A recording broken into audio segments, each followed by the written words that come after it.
কাঁচা আম শেষ হয়ে যাওয়ার আগে অবশ্যই এই রেসিপিটা প্রত্যেক বছরের মতো এই বছরও বানিয়ে রাখলাম। কারণ সারা বছর এই আমের স্বাদ কিন্তু এই রেসিপিটা মনে রাখিয়ে দেয়।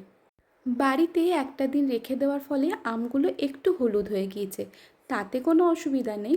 আমটা খোসা ছাড়িয়ে কুকারে একটা সিটি মেরে নিলাম যাতে আমটা নরম হয়ে যায়। এরপরে একটা স্ট্রেনারের সাহায্যে পাল্পটা একেবারে আলাদা করে দিলাম যাতে ছিবড়ার সাথে মিশে না যায়।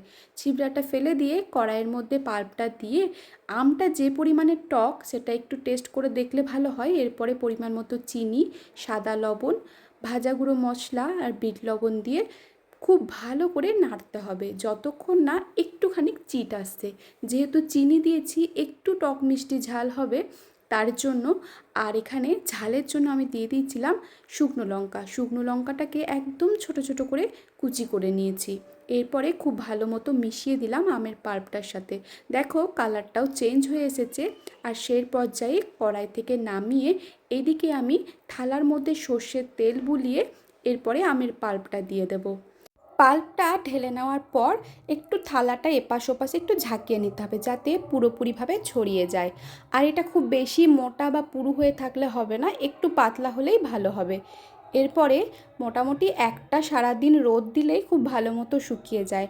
আর তোমরা যদি ভাবো রোদ না দিয়ে শুধুমাত্র ফ্যানের হাওয়ায় শুকাবো তাহলেও কিন্তু হয়ে যাবে, তাতে একটু সময়টা বেশি লাগবে। এরপর আমি একটা ছুরি দিয়ে এইভাবে কেটে নেব, তাহলে রাখতেও সুবিধা হয় আর দেখতেও বেশ ভালো লাগে।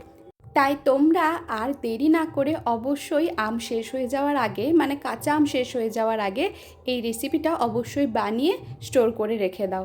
যত দিন খুশি তত দিন রাখা যাবে, কোনো অসুবিধা হবে না।